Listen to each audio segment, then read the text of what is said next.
Wow. I know this may look odd, but I'm trying to show how the user side interacts with Google's AI overview section. I also want to discuss this whole video about recent Google update, which could change the course of the internet economy. You open a browser, you type a question, and before you even think about clicking a link, Google answers it, right there on one page. No website and no click.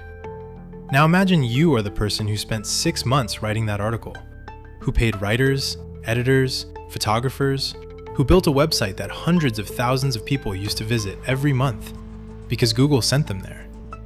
Last month, Google held its biggest event of the year, Google Keynote I/O 2026, and they announced something that the entire media industry is calling a turning point, maybe the point of no return. This is the story of whether the open web, the internet as we know it, is quietly being replaced by one single AI page. So what did Google actually announce? At I/O 2026, they didn't just add a feature, they redesigned what search fundamentally is. The classic search box, the one that's been Google's front page for nearly 30 years, is now an AI entry point. You can type a long conversational prompt, you can upload images, documents, even generate images. And instead of getting 10 blue links, you get a generated answer, with AI agents that can monitor the web on your behalf, in the background, and bring you updates without you ever searching again. Google's own head of search, Elizabeth Reed, described the result as AI search through and through. As of this week, that's everywhere. For users, this sounds incredible. For the web, it is a completely different story. Let me give you some numbers. It will be better to show what is going on so far. Right now, 60% of all Google searches end without a single click to any website. The user asks, Google answers, and the user leaves. 6 out of 10 times, no publisher, no blog, no news site gets any traffic at all. And it's accelerating. When an AI overview appears at the top of results, the click-through rate on the first organic result, which position 1, the spot every SEO teams fight for, dropped from 27% in 2024 to just 11% in 2026. This shows that the system we know is pretty much collapsing slowly. Chartbeat, one of the biggest analytics platforms used by publishers, found that Google search traffic to publishers fell by roughly 1/3. What about news sites specifically? Traffic down to under 1.7 billion monthly visits from a peak of over 2.3 billion in mid-2024. In health content, 72% of queries are now answered entirely by AI overviews. No publisher gets a look in. Vanity Fair lost 55% of their traffic in a single month, April 2026, just 1 month. Now, Google has a response to all this. They say AI overviews create new opportunities for content to be discovered, that more questions are being asked. They've pushed back on what they call inaccurate claims based on incomplete data. But the data keeps coming from independent firms, SimilarWeb, SparkToro, Chartbeat, Ahrefs, and all points the same direction. To understand why this matters, you need to understand a deal that has powered the internet for 25 years. A deal nobody signed, but everybody depended on. It works like this. A journalist writes an article. A blogger publishes a guide. A doctor writes a health explainer.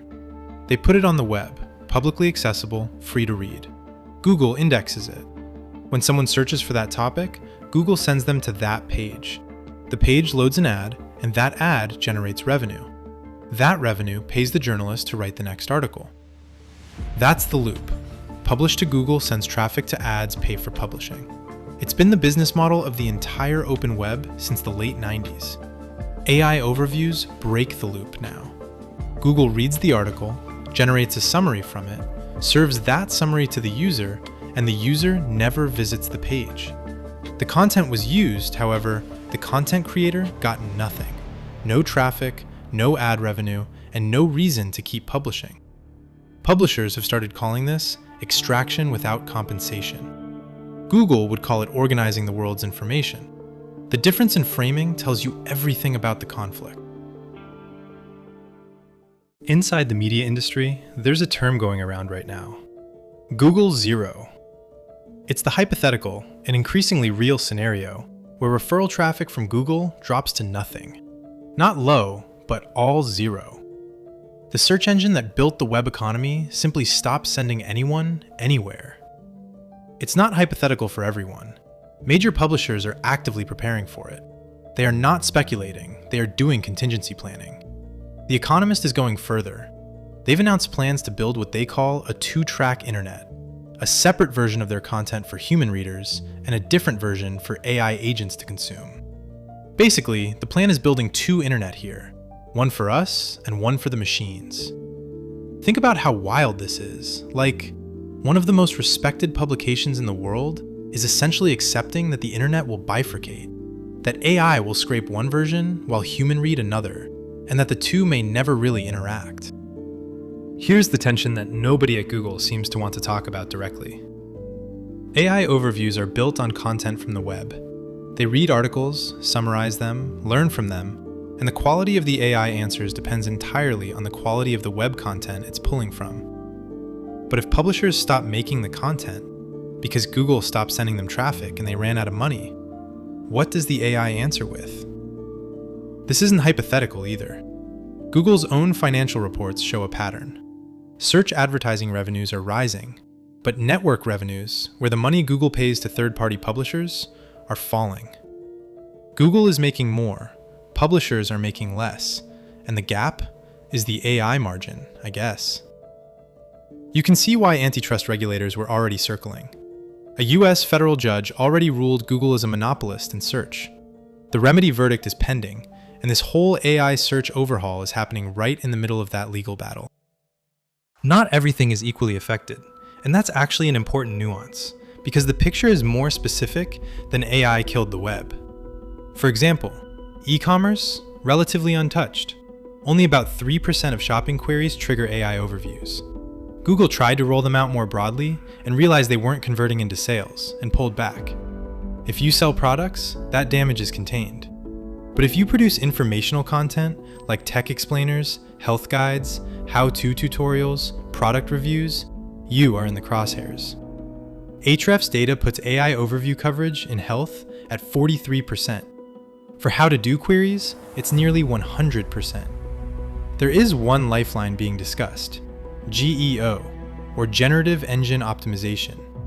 Instead of optimizing to rank in search results, you optimize to be cited inside the AI answer. And the data is interesting. Brands that get cited in AI overviews see 35% more organic clicks than those that don't. Better we say, being referenced is the new ranking. The question is whether that's enough to sustain a publishing ecosystem. And the most honest people in the industry will tell you that it is not, at least not at the scale that existed before. So I want to ask you directly what you think about this dramatic change. Is the open web disappearing? I think the honest answer is it's being hollowed out. The web isn't going dark, but the economic model that funded it is being systematically replaced. One page at a time, one query at a time, will be enough now on. Google is making a bet that AI can be the full answer to everything that users prefer it, and that publishers will adapt. And maybe they are right about the user side, right? The experience is genuinely better in a lot of ways. However, convenience and sustainability aren't the same thing. A world where one company controls the answer to every question, where no one has to visit a website, where journalists and researchers have no traffic-based business model, that's a different internet than the one we grew up with. If you are still here, thanks for watching this video. Drop your comments down below and subscribe for more technological content to be always one step ahead from other people. Cheers.